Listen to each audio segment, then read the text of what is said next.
Next, how much for that electronic book? We look at the fallout from a price-fixing suit in the publishing world. Good afternoon. The announcement in Washington yesterday rippled across the booming e-book market. Now, as a result of this alleged conspiracy, we believe that consumers paid millions of dollars more for some of the most popular titles. The Justice Department accused Apple and 5 major publishers, HarperCollins, Simon & Schuster, Macmillan, Hachette, and Penguin, of colluding to raise prices. The target of the alleged conspiracy was online giant Amazon. It introduced the Kindle e-reader in 2007 and quickly became and has remained the dominant player in the market, often charging just $9.99 for an e-book, while fighting off challenges from Barnes & Noble's reader The Nook and Apple's iPad. The lawsuit alleges that starting 2 years ago, the publishers and Apple sought to break Amazon's hold using a so-called agency model, whereby the publishers set the prices of a book rather than the retailers. During regular, near quarterly meetings, we allege that publishing company executives discuss confidential business and competitive matters, including Amazon's e-book retailing practices.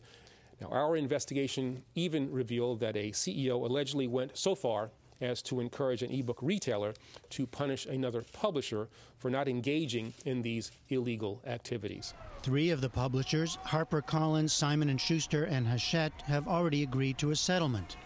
The lawsuit against Apple, Penguin, and Macmillan will go forward.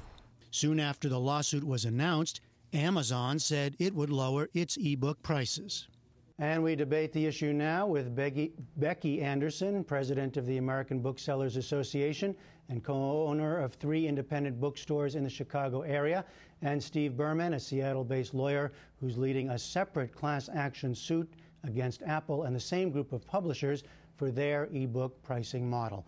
Becky Anderson, before we get to the fallout of this new lawsuit, step back in time a little and first set some context to help us out here. How much did the e-book, beginning with the Kindle, rock and change your world of publishing and book selling? Well, I think, digital books have been on the market for been in existence for maybe 10 years.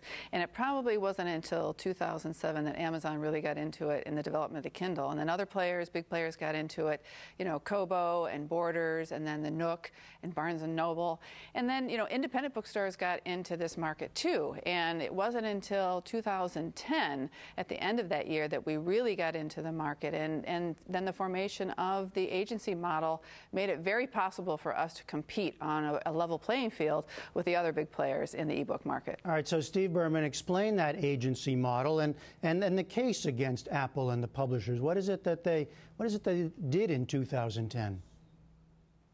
Well, in 2009, the publishers began meeting with each other to discuss their dissatisfaction with the fact that Amazon was selling books at $9.99, major stream books by well-known authors. And they were not happy with this. And they were afraid that it would erode hardcover sales, which is where they were making most of their money. At the same time, Apple wanted to enter the market, but they didn't want to compete with Amazon based on price.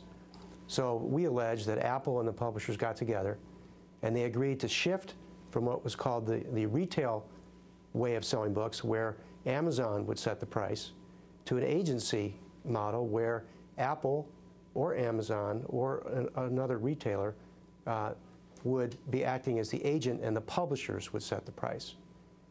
And so they all agreed to enter into a dramatic business shift in their model. And they also agreed that if anyone sold their books at a lower price than the price Apple was selling at, then Apple would also sell at that lower price. And so that, in effect, set prices, because there's no reason to compete based on price if Apple and Amazon are always locked into the same pricing structure. And what happened next was books that were $9.99 went up to $14.99, and there has been no price competition since that's happened. Well, so we're all paying more for e-books than we should be. Well, Becky Anderson, what's the response to that? Of course, the Justice Department says that their suit is intended to make the marketplace more competitive. Well, I think by them saying that it's more competitive, that's kind of not true, because in the guise of what the government is doing is say that they're making it more competitive, but actually they're making the appearance of competitive, because by creating the agency model, it created a more diverse marketplace. So many more people were able to be in the ebook business. And by creating the agency model and setting the price like that, it made so many more players able to be in it. It made a diverse marketplace, many people selling them, many people talking about books and getting the word out about books. But actually, the price might have been set, but actually the prices of many ebooks went down. The backlist, what we call, of all these major publishers that are books that are not brand new, that are new on the market, actually those prices went down. And there were many offers and promotions put out by the major publishers, those 5 included in this, that they set some great pricing that put it out there from 25 cents up to $1.99, $2.99, $3.99, because they wanted to get the marketplace diverse, get many players into it, make books available at great prices for a lot of readers. Well, Mr. Berman, that's the nub of the argument against the government's case and against your lawsuit, I guess, is that this lawsuit will just help one company, that's Amazon. It'll make the environment less diverse and, in the end, hurt consumers. Well, there's a number of answers to that. Number one, there's no evidence that the environment will be less diverse. And number two, the antitrust laws actually are there to protect consumers of the end product. They're not there to protect competitors. So if someone can't compete with Amazon because Amazon has a good device and they offer it at a low price, then they're just out of luck. And, you know, Apple and others will find a way to compete with Amazon. The market is just too big and there's too many players interested in getting into it. So the bottom line is that you cannot get together and fix prices in order to compete, and that's what they did here, plain and simple. Well, Becky Anderson, what is it that you're worried about? What do you think might be the impact, specifically in your area, on independent bookstores? What's the fallout? Well, you know, before the agency model took effect, you know, Amazon had at least 90% of the ebook market, so that is considerably a monopoly of what's out there. After agency took effect, they now might have over 50%, between 50 and 60% of the market, which shows that much of the market has gone to a diverse amount of sellers. And what it has done is that it's allowed readers a wide variety of choice of where they purchase their ebooks. With taking the agency away, and if they go back to that pricing, then it will go back to a monopoly type of thing. And the thing is, people have to realize that Amazon is using books because they know that readers are great consumers, and also that books are one of the consumer products that is bought at least by most people, or a lot of consumers, once in a calendar year.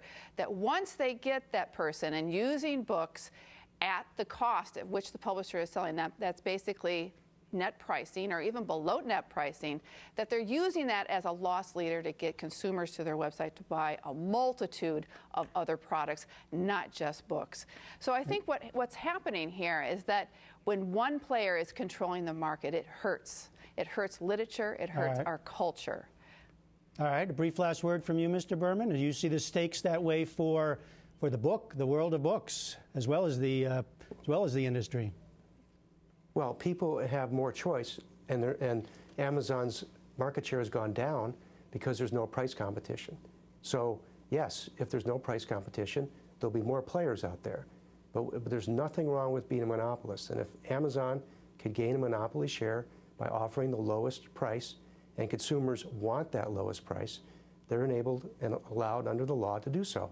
If they abuse that monopoly share, and they drive everyone out of the market, which is one of the threats people claim our lawsuit is overlooking, and they drive everyone out of the market by raising prices, people will enter and compete if Apple raises prices too high. If they raise prices too high, they could be sued for abusing their monopoly power. So, you know, the answer is not simply to allow Apple and the publishers to fix prices. That's just not allowed under the law, and it's hurt consumers who are paying more for books. That's the bottom line that the other side can't answer. All right, Steve Berman and Becky Anderson, thanks so much.